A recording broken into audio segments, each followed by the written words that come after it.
సంవత్సరాల తరబడి ఎన్ని మందులు వాడినా మీ మోకాల నొప్పులు తగ్గట్లేదా? ప్రాణ పెయిన్ క్లినిక్ లో అత్యాధునిక చికిత్స.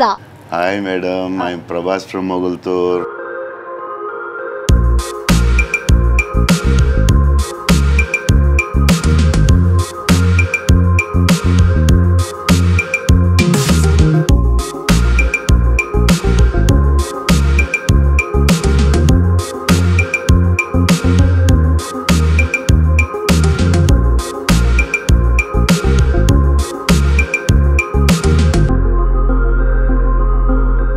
Hi, hello, welcome to Suman TV.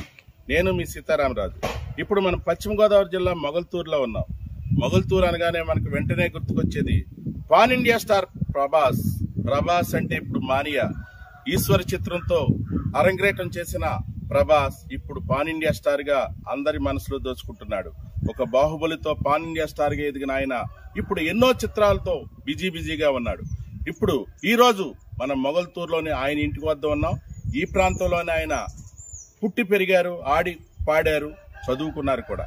ఆయన మరిన్ని వివరాలు తెలుసుకునే ప్రయత్నం ఈ రోజు హోమ్ టూర్ లో చేద్దాం. Young rebel star Prabhas. Prabhas అంటేనే డార్లింగ్. అభిమానుల గుండెల్లో డార్లింగ్ గా ఉన్న ఆయన ఎన్నో చిత్రాల్లో విజయవంతమైన చిత్రాలతో ప్రేక్షకుల మనసు దోచుకున్నారు. ఒక బాహుబలి పాన్ ఇండియా స్టార్ గా ఎదిగారు. అంతేకాదు ఇప్పుడు సాహోతో పాటు మరెన్నో చిత్రాలు ఇప్పుడు రాధేశ్యామ్ త్వరలో రిలీజ్ కాబోతుంది. రాధేశ్యామ్, అలాగే సలార్ వంటి చిత్రాలతో ఆయన ఎంతో బిజీగా గడుపుతున్నారు. పాన్ ఇండియా స్టార్ గా ఒక తెలుగు నటుడు పాన్ ఇండియా స్టార్ గా ఎదగటం అంటే సామాన్యమైన విషయం కాదు.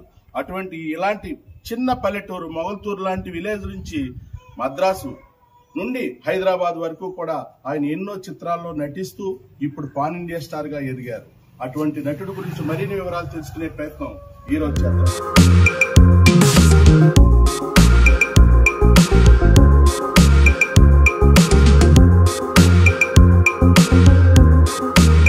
యంగ్ రెబల్ స్టార్ ఎన్నో విజయవంతమైన చిత్రాలతో పాటు ఇప్పుడు పాన్ ఇండియా స్టార్ గా కూడా దేశవ్యాప్తంగా ఎంతో మంది అభిమానులు సంపాదించుకున్నారు. ఆల్ ఇండియా స్టార్ గా కూడా ఆయన ఎంతో గుర్తింపు పొందారు. అటువంటి ప్రభాస్ ఈ ప్రాంతంలో పుట్టి పెరిగే ఎంతో మంది స్నేహితులు కూడా ఉన్నారు. ఆయన స్నేహితుడు, అలాగే రెబల్ స్టార్ యూత్, ఆయన తండ్రి గారు ఈ రెబల్ స్టార్ యూత్ అనేది అప్పట్లో స్థాపించారు. దానికి ప్రెసిడెంట్ గా కూడా ఉన్నారు. ఆయన నుండి మరిన్ని వివరాలు తెలుసుకుందాం. చెప్పండి, మీరు ఈ ప్రాంతంలో రెబల్ స్టార్ యూత్ గా ఉన్నారు, అలాగే ఆయన మిత్రుడిగా కూడా ఉన్నారు. యంగ్ రెబల్ స్టార్ గురించి మీరు ఏం చెప్తారు? ఎప్పుడెప్పుడు వస్తుంటారు ఈ గ్రామానికి? ఎప్పుడైనా వస్తుంటారా? ఆయనకి ఎప్పుడు ఫ్రీగా ఉన్నా సరే మొగల్తూరు అంటే చాలా ఇంట్రెస్ట్ అయింది. ఇప్పుడు ఫ్రీగా ఉన్న అన్అఫిషియల్ గానీ సరే ఇదివరకు ఎక్కువ వచ్చేవారు.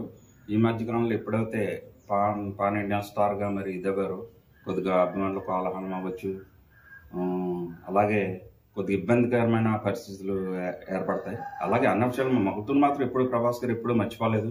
మొన్న మీరు చూసి ఉంటారు, మొన్న ఈ రీసెంట్ గా కూడా ఇంటర్వ్యూలో మొగల్తూరు నుంచి కూడా ఒక పదం వాడారు ఆయన, ఐఎమ్ ఫ్రమ్ మొగల్తూర్ అని. Hi madam, I'm Prabhas from Mogalthur. దాని గురించి మేము చాలా గర్వపడతాం. ఎందుకంటే చాలా మంది ఉన్నారు సొంత ఊరిని మర్చిపోకూడదు ఎప్పుడు. మరి ఎప్పుడు కూడా ఆయన గుండెలు అలా మెదులుతూనే ఉంటుంది మొగల్తూరు అంటే. అది మాకు తీర ప్రాంత అభిమానులుగా చాలా గర్వపడుతూ ఉంటాం. ఈశ్వర్ చిత్రంతో, చిన్న చిత్రంతో స్టార్ట్ అయ్యి ఈ రోజు పాన్ ఇండియా స్టార్ గా ఎదిగారు. ఆయన టాలీవుడ్ నుంచి ఎదిగిన ఏకైక నటుడుగా ఉన్నారు. అటువంటి మీరు ఎలా ఫీల్ అవుతారు? ఎందుకంటే 2002లో ఈశ్వర్ మొత్తం ఫిక్స్ చేశారు. మరి సూర్యనారాయణ గారు అప్పుడు ఆ ఫిక్స్ ఉన్నప్పుడు కూడా ఇక్కడ వారం రోజులు మేము బాగా కష్టపడ్డాం. అప్పుడు ఈ ఫ్లెక్సీలు డిజిటల్ ప్రింటింగ్ కూడా లేవు, ఓన్లీ మాన్యువల్ అండి. ఓన్లీ మాన్యువల్గా వాటి మీద ఆర్టిస్టులు తెప్పించి రాయించి మేము ఇక్కడ సుమారు 10-15 బస్సులు ఓన్లీ మొగల్తూరు నుంచి మేము స్టార్టింగ్ మొత్తాన్ని పంపించడం జరిగిందండి 2002లో. ఇదండి ఈశ్వర్కి. అండ్ మేము అనుకున్నాం నిలబడతారన్న కాన్ఫిడెన్స్ ఉంది. కానీ ఇంతలాగా పాన్ ఇండియా స్టార్ ఇదేని మేము ఊహలోనే మాకు తలుచుకున్నట్టు ఊహలోనే అందట్లేదు ఆయన మాకు. అయితే మా అదృష్టం. ప్రభాస్ అనే నటుడు ఒకప్పుడు ఇంజనీరింగ్ చదువుకున్నాడు. అయితే ఈ సినిమాల్లోకి వెళ్ళకముందు ఇక్కడ చేపల చెరువులు ఆక్వా ఫార్మింగ్ కూడా చేశారంటారు, ఎంతవరకు? అవునండి. ఎందుకంటే ఇక్కడ ఈ వాతావరణం అన్న, ఈ తోటలో, ఈ మామిడి తోటలో వచ్చి, చెరువులో వచ్చి చాలా ఇంట్రెస్ట్ అండి ప్రభాస్ గారికి. ఇప్పుడు రీసెంట్గా కూడా వాళ్ళ తండ్రి గారు ఉన్నప్పుడు కూడా ఎక్కువ తెల్లాలేస్తే ఎక్కువ ఆ పొలం, ఆ చెరువుల దగ్గరికి వెళ్ళటం, ఇవన్నీ చూసుకోవడం, చాలా టైం స్పెండ్ చేస్తారు ఎక్కువ ఆయన. ప్రభాస్ తో మీకు ఒక మంచి అనుభవం ఉందా? ఇంత మంచి గుర్తుండిపోయే అనుభవం ఉంది? గుర్తు అంటే వచ్చినప్పుడల్లా మేము కలవటం, ఎందుకంటే ప్రభాస్ గారు అవ్వచ్చు, ప్రబోధ్ గారు అవ్వచ్చు, వాళ్ళ బావ గారు విజయబాబు గారు అవ్వచ్చు, మరి వాళ్ళ మామగారు సత్యనారాయణ రాజు గారు అవ్వచ్చు. వీళ్ళు కూడా ఎందుకంటే మాకు మా తండ్రి గారు కృష్ణరాజు గారు చిన్నప్పటి నుంచి మిత్రులు కావటం, ఆ విధంగా మాకు కుటుంబ రిలేషన్ బాగా పరిచిస్తుంగానే ఉంటుంది. ఇప్పుడు కూడా మేము ఫ్రీక్వెంట్గా మరి కృష్ణరాజు గారు అవ్వచ్చు, శ్యామలాదేవి గారు అవ్వచ్చు, వీళ్ళందరితో కూడా ఫ్రీక్వెంట్ ఏ సమస్య, ఈ తీర ప్రాంతంలో ఏ సమస్య వచ్చినా సరే మేము వాళ్ళ దృష్టికి తీసుకెళ్తాం. ఇటు పొలిటికల్లో ఉన్నా లేకపోయినా ఏ సమస్య అయినా సరే. మీ యంగ్ రెబల్ స్టార్ ఇంకా ఒక ఇంటి వరకు కాలేదు, ఈ ఏడాది అవుతుందంటున్నారు. అలాగే ఈ ప్రాంతంలోనే ఎవరో అమ్మాయిని చూశారంటున్నారు, ఎంతవరకు నిజమంటారు? అది మరి మా రెబల్ స్టార్ కృష్ణరాజు గారు, శ్యామదేవి గారు, ప్రభాస్ మదర్ గారు మరి వీళ్ళు అనౌన్స్ చేస్తారు. ఈ సంవత్సరం మేము అవుద్దని అనుకుంటున్నాం. ఏమైనా హింట్ ఇచ్చారంటారా? ఇంటి ఆల్రెడీ కృష్ణరాజు గారు ఇంటి ఇచ్చారు ఈ సంవత్సరం అవుద్దని. సో దాని గురించి మేము వెయిట్ చేస్తున్నాం అభిమానులు. అది ఒక యంగ్ రెబల్ స్టార్ ఈ ఏడాది ఖచ్చితంగా ఒక ఇంటివాడు అవుతాడని ఆయన అభిమానులు అలాగే రెబల్ స్టార్ యూత్ అధ్యక్షుడు కూడా చెప్తున్నారు. ఆయన ఇంటివాడు కావాలి, ఆయన చిత్రాలు మరింత విజయవంతం కావాలని మనం సుమన్ టీవీ వైపు కోరుకుందాం.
Please like and subscribe Suman TV.